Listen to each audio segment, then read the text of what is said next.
Good, that's better, Taya. Okay, good. Okay, guys, that's fine. That already looks considerably different to what you were doing before.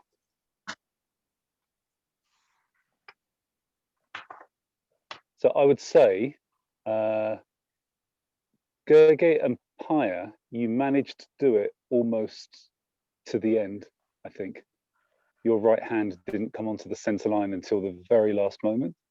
Taya and Piotr, you were about the same as me, so you tend to get your right hand on the center when your hand is about here, which is fine. It's not a case of, it's not a competition to see who can leave it the latest exactly, but we should at least be aware that from this point onwards, the sword is no longer usable as a deflecting device. So I think it probably could be thought of as being ideal that if you can leave your right hand off the center as long as possible and try and get the feeling in the wrist that this is doing a kind of hitting and moving the opponent's sword to the side action rather than just making this very fluid, just doing this. Yeah. Okay, let's try something else. Should we be thinking about haneage in this one, or? Yeah, but it should be something which is implicit in the movement. You don't actually have to force the right hand up to hit it away.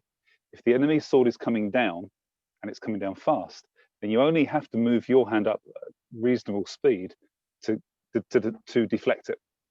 Yeah, it's the power they put into their cut which is going to deflect their sword away.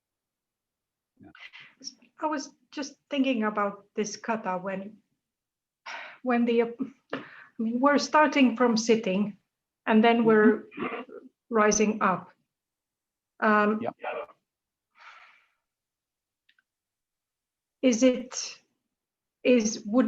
I mean, if this kata would be real, which is not, then like how would you think about the reach of the opponent in this kata? If I'm sitting down and then I'm rising up, then they wouldn't be able to reach. Primarily, I would think of this form. Yeah, primarily, I would think of this form as just being a training form to get you to exercise moving backwards and forwards. So you do, you know, a rearward moving nukitsuke and a standing and dropping kiriroshi. But the only kind of rational application to the movement is that you significantly move away when you do nuke. They actually kind of, you know, they come up on their knees and kind of shift back and throw them back. So in that moment where your nukitsuke is moving away, you stand up and you cut them before they can get too far away. Yeah. Yeah, that's why it's not important on the kiriroshi to make a big long step movement forwards. You only need to come up like this. You don't need to go up and along the floor. You need to go just up. So the distance is not that different. Okay. Let's make them.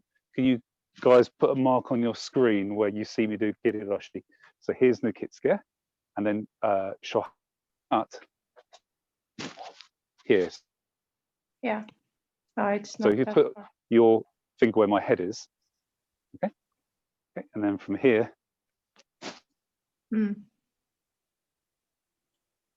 It's about the same, right? If anything, maybe I can get a little bit more distance on shohato than I can on Inyoshintai, maybe.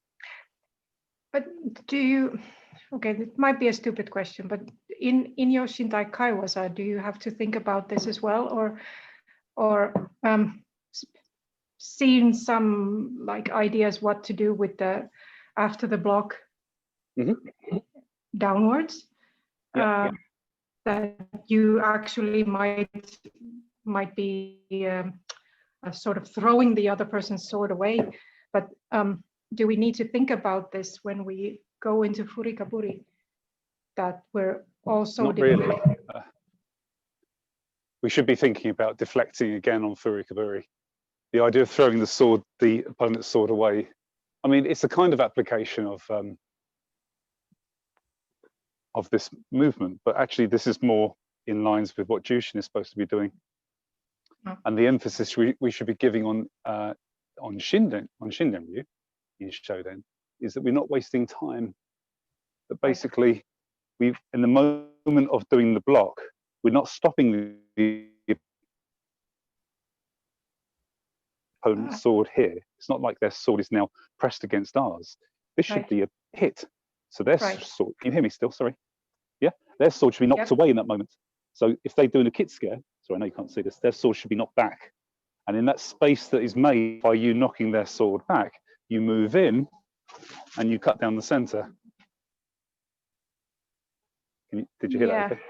Yeah, but when you lift it up, I know we talked about this, like doing in the sort of way that they do in Jikiden, but so in that also, do you prevent yourself from bringing your right hand to the center too early, or? Yeah, you should, because what you should exercise this kind of good practice. I have to go indoors, it's raining, just a second. You should exercise this good practice both in any technique that you do, really, so that it becomes a natural and habitual and instinctive thing. Does that make sense? Yeah, because you want to maximize the time you can deflect. Right. So I think the point here was that what Taya was making was that in Inyoshintai Kaiwaza, the enemy shouldn't have any opportunity to do this second kiriroshi. So why do we do it in Inyoshintai? That's what you're asking, isn't it? Yeah, more or less. It's just to get you into good habits. Okay. I mean, why change the way you do Furikaburi just because you don't need that kind of method of doing it? It doesn't really make much sense to kind of lose that consistency in your technique just because you don't need it. I mean, it's a bit like learning to drive, but not learning to look in the rearview mirror if there's no cars behind you. Of course, I'm just. I just wanted to understand if this should be done in the same way as shohato, or do we think about the scenario as being real or realistic when the opponent actually doesn't have the opportunity to cut us? Yeah, just think of, in that aspect, just think of it as a training drill. Right. It's just supposed to be improving your technique. Yeah. Right. I'm going to move into the front room, actually. Okay, let's so in fact, Taya, you probably remember from us doing the Jikiden version of this that it's much more kind of instinctive and natural to not bring your right hand onto the center when you're doing the Jikiden version, because you're kind of stepping under the blade, aren't you, on the Jikiden version? So that sticks with Shinden as well, really. Right. Yeah. Okay, guys, let's try it. Can we just do Inyoshintai Kihon twice and then the Kaiwaza twice as well, please? Mm-hmm. Right.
That's it.